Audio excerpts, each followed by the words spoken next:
Assalamualaikum warahmatullahi wabarakatuh. Selamat pagi anak-anakku. Semoga pada pagi hari ini kalian dalam keadaan sehat.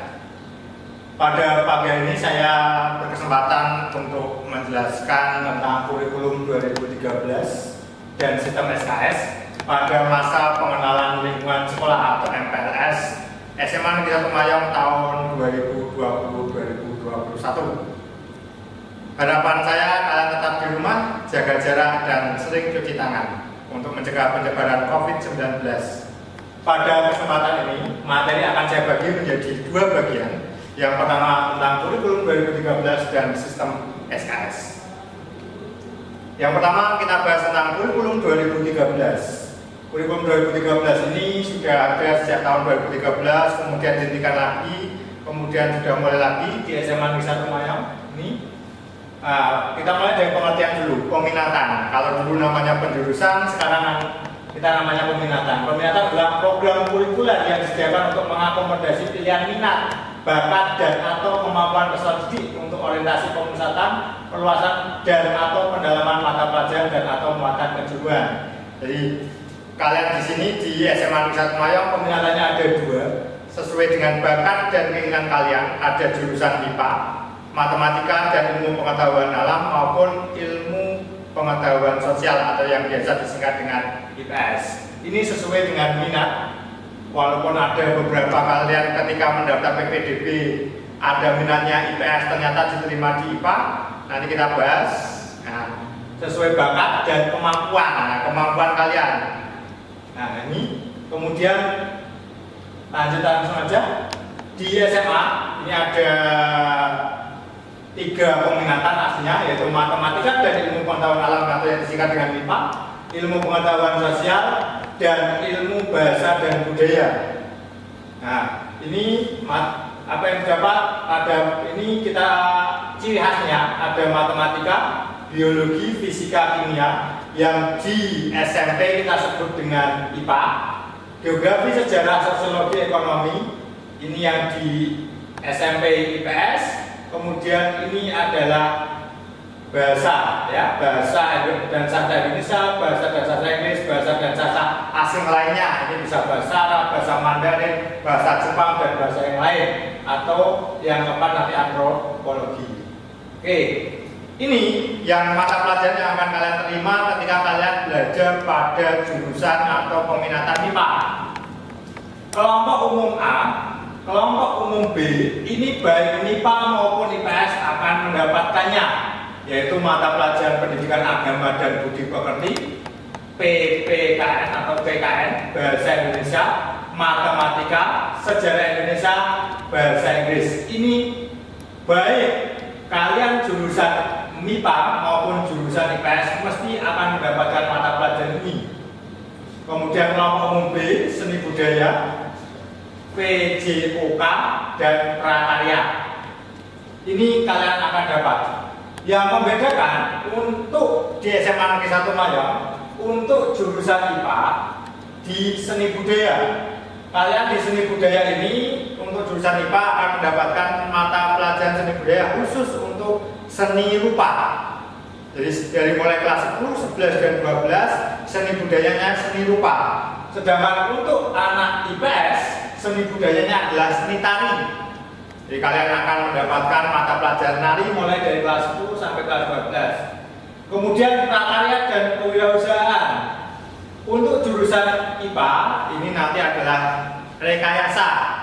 Mulai dari nanti rekayasa digital. Jadi kalian mendesain sesuatu, kemudian elektro dan yang lain. Kemudian untuk jurusan IPS kalian akan ke pengolahan. Lebih spesifiknya kalian akan belajar di tata boga atau memasak. Jadi kalian akan spesifik di situ. Ini yang membedakan di kelompok umum B. Jadi kalian jurusan IPA tetap dapat matematika, tetap yang IPS tetap dapat matematika. Yang membedakan jurusan IPA dan IPS di kelompok peminatan. Untuk kelompok peminatan khususnya MIPA, kalian akan dapat matematika, biologi, fisika, kimia. Loh Pak, di kelompok A sudah dapat matematika, kok peminatannya ada matematika? Iya. Untuk jurusan IPA yang membedakannya di sini, matematikanya ada dua, matematika wajib ini 4 jam, matematika peminatan 3 jam. Jadi 1 minggu kalian akan ketemu matematika selama 7 jam. Kelas 11 menjadi 8 dan kelas 12 juga 8. Ya, ini. Kemudian kalian juga akan mendapatkan namanya lintas minat. Lintas minat ini adalah mapel di luar peminatan kalian. Kalau kalian mapelnya di peminatan IPA, maka lintas minatnya adalah mapel IPS atau mapel bahasa. Nah ini, kalau kalian peminatannya di IPA, kalian akan mendapatkan mata pelajaran di luar matematika dan komputer alam, yaitu di IPS, bahasa dan budaya.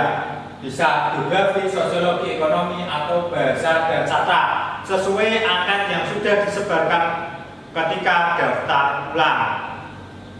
Nah, di sini kalian akan dapat 2 mapel. Jadi di lintas minat ini kalian akan mendapatkan 2 mapel. 2 mapel di luar peminatan kalian. Bisa bahasa dan sastra Inggris atau ekonomi dan geografi di luar peminatan IPA. Nanti di kelas 11 dan 12 kalian akan memilih salah satu dari 2 peminatan tersebut, 2 mapel tersebut. Misalkan kalian dapat bahasa Inggris dan ekonomi di kelas 10, maka kalian di kelas 11 kalian harus memilih mau bahasa Inggris atau ekonomi. Tergantung dari kalian, minat dan bakat kalian. Nanti kelas 12-nya melanjutkan mapel di kelas 10. Kemudian ada tambahnya BPBK. Bagaimana dengan peminatan IPS? Apa mata pelajaran yang diperoleh? Mata pelajaran yang diperoleh yang umum A sama dengan yang IPA tadi, agama, PPKN, bahasa Indonesia, matematika, sejarah Indonesia, bahasa Inggris. Kemudian kelompok B sama tadi, seni budayanya kalian seni tari, prakayaan dan kewirausahaannya adalah pengolahan, atau yang spesifik nanti kita fokuskan di tata boga. Terus di kelompok peminatan apa yang didapat? Sejarah. Kalau di sini sejarah Indonesia hanya berputar di sejarah Indonesia, tetapi kalau di kelompok C kalian akan dapat yang namanya sejarah. Nah, sejarah ini umum, bisa sejarah dunia. Nah, ini yang membedakan untuk kalian akan tetap dapat 2 kali sejarah. Kalau di IPA matematikanya ada 2, kalau di IPS sejarahnya ada 2. Yang membedakan matematikanya 7 di IPA, kalau di IPS matematikanya 4, tapi sejarahnya berupa 5. Mapel lintas minatnya bagaimana? Sama. Kalau kalian jurusan IPS, maka kalian akan mendapatkan lintas minat di luar jurusan IPS. Bisa di mapel MIPA atau mapel IPS. Di sini ada biologi, fisika, kimia, bahasa dan sastra Inggris. Di kelas 10 kalian akan dapat 2 mapel. Di kelas 11 silakan memilih salah satu dari 2 mapel yang diberikan. Ini sesuai angkat yang sudah diberikan ketika kalian daftar ulang. Pembagian kelasnya akan dijelaskan lebih lanjut oleh tim kurikulum. Nah, ini peserta didik dapat ini syarat peminatan. Peserta didik mengambil semua mata pelajaran yang tersedia dalam peminatan tertentu mulai awal semester 1 sampai dengan lulus. Jadi kalau kalian sudah ngambil jurusan MIPA, ya harus ngambil seluruh mata pelajaran MIPA mulai dari awal masuk kelas 10 sampai kalian dinyatakan lulus. Kemudian ini, ya, pemilihan nomor peminatan sejak peserta didik mendaftar. Ketika kalian mendaftar sudah disuruh milih jurusan IPA atau IPS. Kalau dalam sistem ternyata kalian dari IPS dipindahkan jurusan IPA, nanti bisa konsultasi dengan tim kurikulum. Nah, ini setelah peserta didik diterima, bisa setelah peserta didik diterima. Kemarin ada placement test, mungkin ada bahan pertimbangan untuk kalian ditempatkan di jurusan IPA atau IPS lagi. Ini ada rekomendasi guru bimbingan selain ini.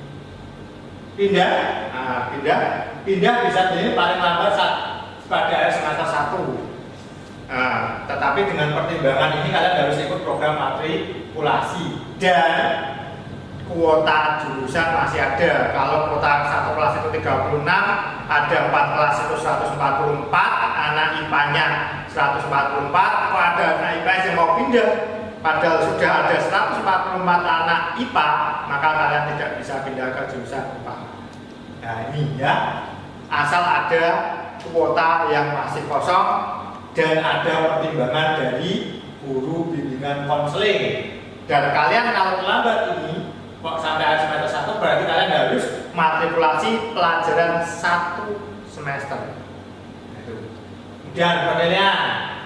Nah, ini penilaian kalian sudah sama, kalian sudah lulus SMP, penilaiannya tetap sama. Ya, dan hanya saja di kurikulum 2013 itu ada sikap spiritual, sikap sosial, ada kompetensi pengetahuan, ada kompetensi keterampilan. Yang di SMP-nya sudah menerapkan kurikulum 13, rapotnya mesti sama. Mesti ada sikap spiritual. Ini Bapak Ibu guru agama dan budi pekerti yang mengajarkannya dan menilainya. Bapak Ibu guru yang lain nanti memberi masukan bagaimana nilai dari sikap spiritual. Kemudian sikap sosial. Sikap sosial ini diajarkan oleh Bapak Ibu guru pendidikan Pancasila dan kewarganegaraan. Beliau juga yang menilai, Bapak Ibu guru yang lain nanti memberi masukan. Hasil akhirnya nanti diolah oleh wali kelas. Untuk semua mapel mesti menilai ini yang namanya pengetahuan dan yang namanya keterampilan.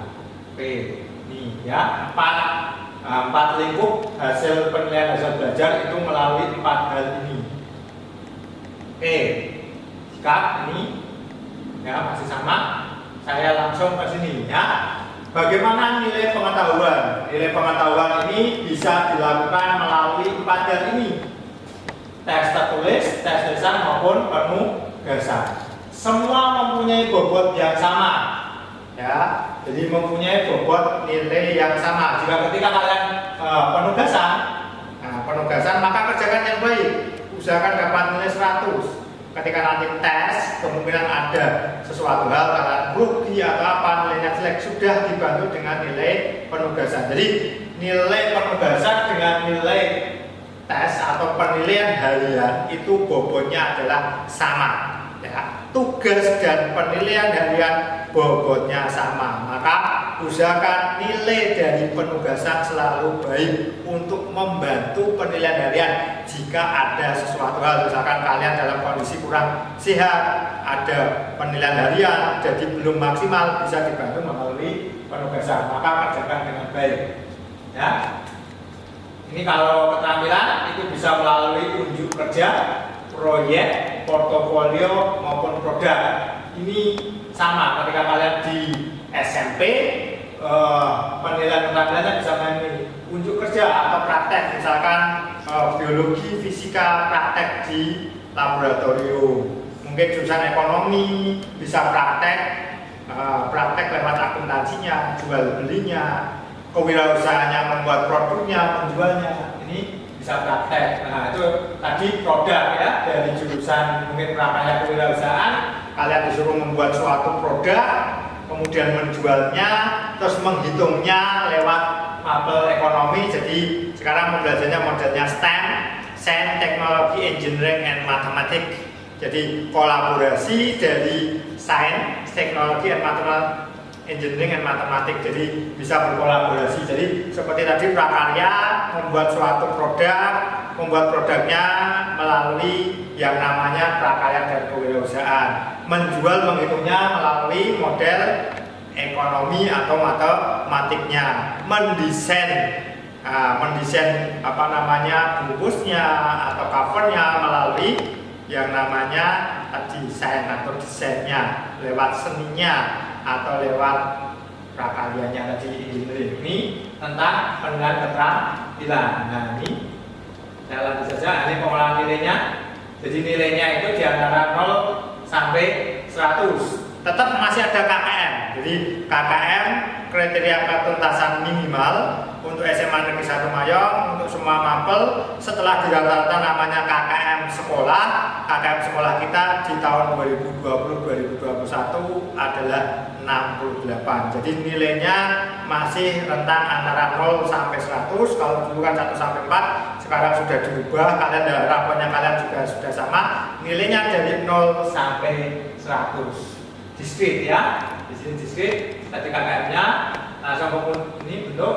Nah, jadi ini catatan-catatan dari Bapak Ibu guru, jurnal sikapnya dari Bapak Ibu guru tetap kalian akan menilai. Kalian tetap dianggap semuanya baik, yang menonjol atau yang kurang akan dicatat dalam jurnal Bapak Ibu guru.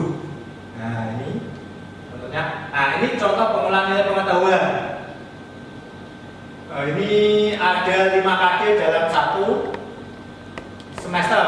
Nah ini dapat nilai 75. Ini misalkan tugas. Ini 70. Ini ulangan harian. Kemudian ada nilai pas, penilaian akhir semester. Maka semua ini di rata-rata ketemu 75. Ini juga di rata-rata ketemu 68. Jadi semua nilai di sini itu mempunyai bobot yang sama. Maka kalau ada tugas, ada penilaian, kerjakan dengan sebaik mungkin. Jadi mempunyai bobot yang sama. Di 86, kemudian setelah ini semua di rata-rata 80. Ini adalah nilai rapor. Ya, di SMA Negeri 1 Mayong mulai tahun kemarin sudah menerapkan sistem SKS. Hanya 2 sekolah, nanti akan saya jelaskan di sistem SKS. Hanya 2 sekolah di Jepara yang menerapkan sistem SKS. Yang pertama adalah SMA Negeri 1 Mayong dan yang kedua adalah SMA Negeri 1 Jepara. Penilaiannya berbasis KD. Jadi nanti misalkan seperti ini. 3.1 kalian 75 tuntas. 3.2 68 ini tuntas. Misalkan kalian dapat nilai 67. Berarti KD kedua tidak tuntas. Maka kalian harus mengulangi KD kedua sampai tuntas. Kalian tidak akan bisa lanjut ke KD 3.3. Walaupun teman kalian satu kelas sudah tuntas di KD 3.2, teman kalian lanjut ke 3.3, kalian tetap melanjutkan harus mengulang KD 3.2.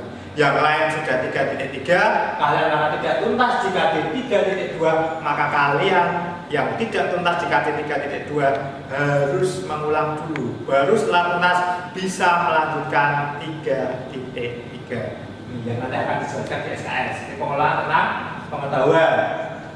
Nah, bagaimana tentang pengolahan keterampilan? Nah, ini tadi keterampilan ada praktek, produk, proyek, portofolio. Nah, di sini kalau sama-sama praktek, nah di sini.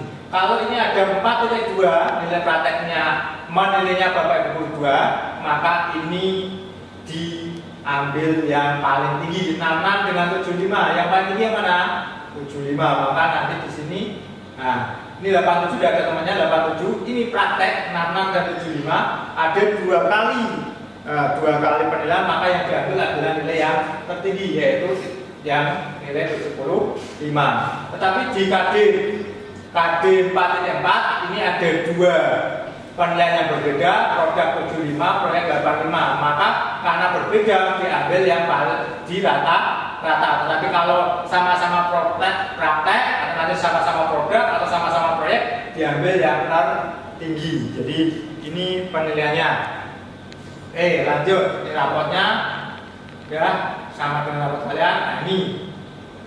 Nah, untuk kurikulum 2003 untuk SMA Negeri 1 Mayang karena menggunakan sistem SKS tidak ada naik kelas. Tapi yang perlu saya tekankan di sini, apakah tuntas atau tidak itu di rata-rata dari semester 1 dan semester 2. Jadi misalkan di sini 5870 ini tidak tuntas, tapi 70 ini dianggap tuntas. Tapi kalau di sini menggunakan sistem SKS, semua KD harus tuntas baru bisa melanjutkan KD berikutnya. Ini tentang kurikulum 2013. Saya kira sama dengan ketika kalian belajar di SMP. Sekarang saya lanjutkan bagian kedua yaitu mengenai sistem SKS.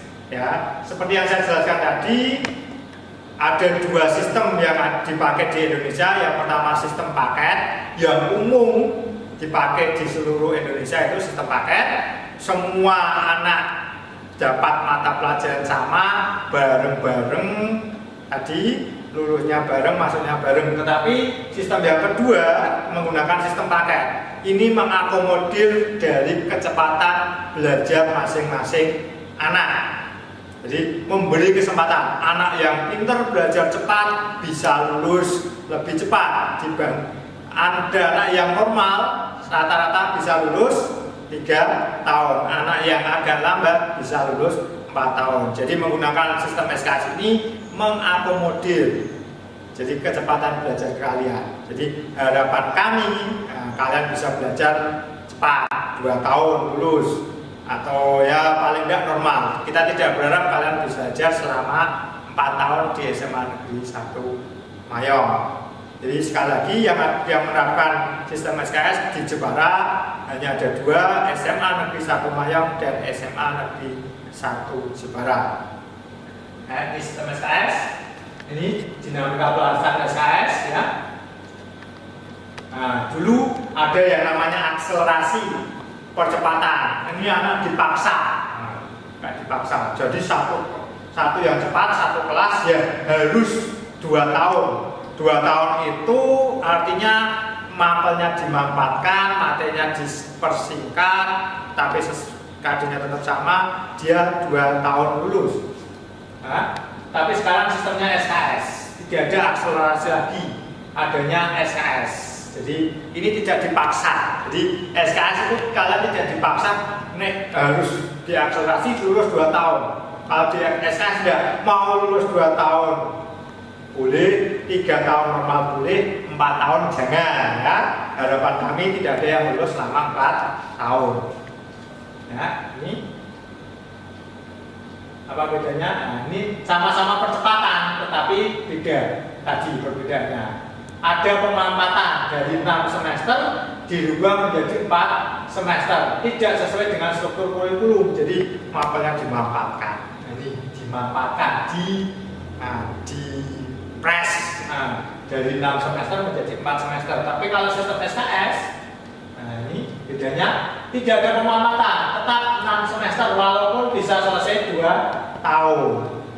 Hanya dia belajar KD-nya tadi cepat, lebih tuntas 3.1 selesai, yang lain belum, berarti lanjut ke 3.2. Yang lain baru 3.2, kamu sudah cepat bisa sampai 3.3, itu yang dipercepat. Raportnya nanti tetap 6 semester. Kalau ini kan raportnya diakselerasi 4 semester, kalian tetap dapatnya raport 6 semester walaupun lulus 2 tahun. Raportnya tetap berjumlah 6 semester, beda dengan akselerasi. Dan ini sesuai dengan struktur kurikulum. Jadi jumlah jamnya yang saya terangkan tadi tetap kalian dapat ya, tetap kalian tadi dapat ya. Yang tadi ada matematika 4 jam, matematika peminatan 3 jam dan 4 jam, kalian tetap dapat. Kalau ini kan dikurangi. Nah, kalau di SKS ini tetap dapat ya, tetap dapat sesuai dengan struktur kurikulum. Nah, ini dasar hukumnya ini sesuai dengan Permendikbud nomor 158 tahun 2014. Nih, pembelajaran SKS dikelola dalam bentuk pembelajaran yang berdiferensiasi bagi peserta kelompok peserta didik yang berbeda kecepatan belajarnya. Maka perlu diversifikasi pembelajaran. Jadi di dalam kelas nanti bisa ada beda-beda. Nah, jadi ada beda-beda. Ada yang belajar normal, kelompok belajar cepat (KBC), kelompok belajar cepat, kelompok KBN, kelompok belajar normal, dan kelompok belajar kurang cepat (KBKC). Nah, jadi di kelas itu ada kelompok belajar cepat yang kalian diprediksi bisa lulus 2 tahun karena mempunyai kemampuan belajar yang sangat cepat, bisa menyesuaikan materi dengan sangat cepat, selesai dengan sangat bagus, akan dikelompokkan menjadi KBC, kelompok belajar cepat. Kemudian yang normal seperti biasa teman-temannya yang di rata-rata, maka masuk kelompok KBN, kelompok belajar normal. Yang ini akan lulus 3 tahun. Harapan saya tidak ada yang masuk KBKC, kelompok belajar kurang KBKN ya, kurang normal atau di bawah. Nah, kurang cepat itu, nah kalian akan 4 tahun. Saya harapannya tidak. Ini sesuai. Kalian ini berdiferensiasi. Jadi kemampuan belajar anak-anak itu kan berbeda-beda. Maka SKS itu yang paling cocok. Yang paling cocok akan menjembatani semua kemampuan, baik cepat, normal maupun lambat.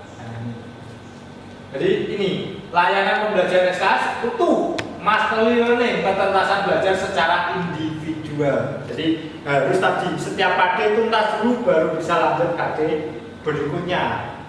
Mastery learning, ketuntasan belajarnya tetap ada. Oke, saya lanjutkan. Ini prinsip-prinsipnya nanti bisa dibaca sendiri. Nah, keunikan SKS, penyelenggaraan SKS ada 3 kelompok tadi. Saya sampaikan prinsip belajar cepat 2 tahun, normal 3 tahun, lambat 4 tahun. Ini saya harap tidak ada di SMA Negeri 1 Mayong. Harapan saya ada yang cepat 2 tahun, ada yang normal 3 tahun. Tahun ini kita sudah ada, alhamdulillah ada Stikandi, Kartini-Kartininya Mayong. Ada 10 anak yang diprediksi bisa sekolah di SMA hanya 2 tahun. Harapan saya kalian yang ada di kelas 10 ini ada yang bisa meneruskan, bisa lebih dari 10, bisa 1 kelas atau 2 kelas. Tidak hanya jurusan IPA, harapan saya di jurusan IPS pun ada yang bisa lulus 2 tahun. Nah, bagaimana? Ya kalian harus mempompa diri, memotivasi diri, belajar lebih tekun, lebih giat. Saya bisa sekolah, saya bisa belajar cepat 2 tahun. Ya, dengan dukungan orang tua, keuntungannya akan banyak.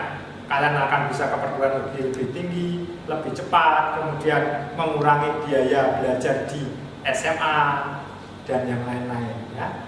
Oke, kemudian sistem SKS ini peserta didik tetap mendapatkan 6 semester, baik cepat 2 tahun, 3 tahun, 4 tahun. Tetap rapotnya 6. Jadi 6 semester, 2 tahun tetap dapat 6 semester rapot, 3 tahun ya pasti 6 karena kan 1 tahun 2 semester, yang 4 tahun ya rapotnya 6, tidak ada rapot. Jadi yang lulus 4 tahun ya rapotnya kalau dia tidak tuntas di semester 2 belum selesai ya tidak diberikan rapotnya terlebih dahulu.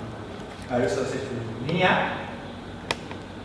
Tatap muka tetap sama sesuai ini kurikulum 2013 belajarnya tetap sama yang saya tadi sampaikan dan waktu belajarnya 1 jam belajar 45 menit. Oke, ini belajar 90 menit, ini 60%. Artinya jika alokasi waktu tatap muka 90 menit, kegiatan terstrukturnya mandiri 55 menit, yang lain adalah kegiatan tak terstruktur ya. Nanti sisanya 60 menit. Kemudian beban belajarnya minimal dalam 1 tahun 42 jam tadi, 42 jam yang sudah saya jelaskan tadi di awal tentang kurikulum 2013 untuk semester 3, 4, 44 dan semester 5, 6, 44. Oke, apa yang akan di SKS SMA Negeri 1 Mayong? SKS SMA Negeri 1 Mayong ini dimulai tahun pelajaran 2019-2020 yaitu tahun lalu ya. Jadi ini sesuai Permendikbud. Nah, setiap peserta didik dilayani, diberlakukan dan dilayani sebagai individu yang unik. Nah, tidak ada yang sama. Walaupun kalian kembar, mesti ada yang unik berbeda dengan yang lain. Maka pembelajarannya dilayani dengan cara individual. Nah, karena setiap individu itu unik. Dalam kelas heterogen. Nah, jadi tadi ada dalam kelas bisa dalam 1 kelas itu ada 3 kelompok heterogen, tidak dibuat homogen. Nah, walaupun nanti mungkin di akhir-akhir nanti bisa dibuat homogen ya, karena sudah tahu. Nah, ini kemudian boleh homogen atau dikelompokkan tadi. Ini 1 semester sudah tahu oh ini yang belajar cepat bisa dikumpulkan ya. Dan yang paling tidak di dalam 1 kelas itu ada 2 kelompok, belajar cepat dan belajar normal. Ya. Nah, ini nanti kalian harus punya UKPM, unit kerja belajar mandiri. Jadi nanti Bapak Ibu guru akan memberikan UKPM, unit kerja belajar mandiri. Nanti kalian akan mengisi jadi seperti dulu lembar kerja peserta didik LKPD atau LKS, lembar kerja siswa yang disusun oleh Bapak Ibu guru. Di situ ada materi, kemudian ada latihan soalnya, di akhir nanti ada yang namanya penilaian diri. Artinya introspeksi diri. Oh, saya sudah paham dan sebagainya. Sudah paham materi ini, saya cawang ini. Yang itu untuk refleksi diri. Apakah saya bisa lanjut ke UKPM berikutnya atau KD berikutnya? Nah, itu melalui yang namanya nanti UKPM akan diberikan oleh Bapak Ibu guru. Karena ini masa pandemi COVID-19 kita belum dapat izin untuk belajar tatap muka, maka nanti akan UKPM ini akan membantu Jadi selain kalian dapat buku teks pelajaran, semua mapel akan kalian dapatkan nanti diambil di perpustakaan sesuai jadwal yang disampaikan atau melalui aplikasi yang dipakai oleh Bapak Ibu guru, bisa melalui Google Classroom, Teams, Microsoft Office 365 atau melalui yang lain nanti yang akan disampaikan oleh Bapak Ibu guru selanjutnya, karena kita masih dalam keadaan pandemi COVID-19. Harapan saya ini segera berakhir, kita bisa tatap muka di sekolahan, kita belajar normal kembali. Makanya kalian tetap harus stay at home, belajar dari rumah, tetap menggunakan masker jika keluar rumah jika perlu, dan sering-sering mencuci tangan. Harapannya segera berakhir, kita bisa masuk ke SMA Negeri 1 Mayang belajar normal. Nah, saya lanjutkan. Ini, ya, ini sudah terpenuhi oleh SMA Negeri 1 Mayang. Saya tidak perlu menjelaskan kaitannya dengan ini syarat-syarat. Kita sudah dapat izin dari Dinas Provinsi tahun lalu untuk menyelenggarakan SKS. Ya. Oke, pelaksanaan SKS di SMA Negeri 1 Mayang ini yang penting, ya. Yang tahun pertama, ini yang khusus yang belajar cepat. Yang belajar normal ya tetap tahun pertama dapat semester 1, semester 2, tahun kedua semester 3, semester 4, tahun ketiga semester 5, semester 6. Itu kalau belajar normal. Kalau belajar lambat ya bisa tahun pertama itu hanya 1 semester. Tahun kedua semester 2 dan 3 itu boleh. Itu kalau belajar lambat. Nah, ini bagaimana kalau saya belajar cepat? Ini yang kita pakai. Jadi di Juli Desember di semester 1 di tahun pertama kalian semua baik kelas 10 MIPA 1, 2, 3, 4 maupun IPS 1, 2, 3, 4, 5 kalian dapat paket semua KD. Nah, nanti semua KD bareng-bareng harus tuntas bareng-bareng. Nah, nanti di situ akan dianalisis oleh tim kurikulum apakah ini masuk kelompok belajar cepat atau kelompok belajar normal atau kelompok belajar lambat. Setelah itu di semester 2 di Januari sampai Juni nanti akan dikelompokkan, akan dibuat minimal homogen lah, agak homogen. Jadi yang belajar cepat kalian di semester 2 harus menyelesaikan semester 2 dan 3. Ini di tahun pertama harus. Kalau nggak bisa, belum nggak bisa ya semester 3-nya masuk ke sini sebentar, nggak apa-apa. Misalkan ini hanya ada 5 KD tuntas sekali KD, ya boleh. Yang 1 KD dimasukkan di tahun kedua semester 4. Nah, ini kalau tahun kedua kalian di Juli Desember tahun depan kalian harus menyelesaikan semester 4 dan semester 5. Pak, di sini kok tidak ada. Di sini hanya misalkan ada 5 KD, saya selesai 4 KD. Yang 2 KD atau selesai 3 KD, yang 2 KD masuk di sini bisa, masih bisa belajar selama 2 tahun. Jadi bisa seperti ini. Harapannya ya di semester 2 menyelesaikan 2 semester, semester 3-nya menyelesaikan 2 semester, di semester 4-nya atau semester 6-nya ini harus sudah selesai. Jadi tetap yang lulus 2 tahun tetap dapat rapot semester 1, semester 2, semester 3, semester 4, semester 5, semester 6 tetap dapat rapot 6 semester, tetapi pembagiannya seperti ini. Oke. Nah, terima kasih. Ini yang bisa saya sampaikan untuk tugas kalian. Silakan rangkum ini apa yang saya sampaikan. Kemudian apa perbedaan jurusan IPA dan IPS. Jadi yang pertama kalian silakan rangkum. Yang kedua apa perbedaan jurusan IPA dan IPS. Yang ketiga apa yang akan kalian lakukan di SMA Negeri 1 Mayang supaya bisa belajar cepat. Ya, jadi ada 3 tugas ini. Yang pertama silakan dirangkum apa yang saya sampaikan. Yang kedua silakan kalian analisis IPA dan IPS, apa perbedaannya, apa keuntungannya. Kemudian yang ketiga, kalian apa yang akan kalian lakukan supaya kalian bisa minimal kalian bisa belajar cepat. harapannya kalian di sini. Ya, itu dari saya. Apabila ada kekurangan saya mohon maaf. Sekali lagi saya ingatkan, tetap jaga jarak, tetap jaga kesehatan supaya penyebaran COVID-19 segera berakhir. Kita bisa bertemu di SMA Negeri 1 Mayong dalam keadaan sehat dan dalam pembelajaran yang normal. Akhirul kalam, Assalamualaikum warahmatullahi wabarakatuh.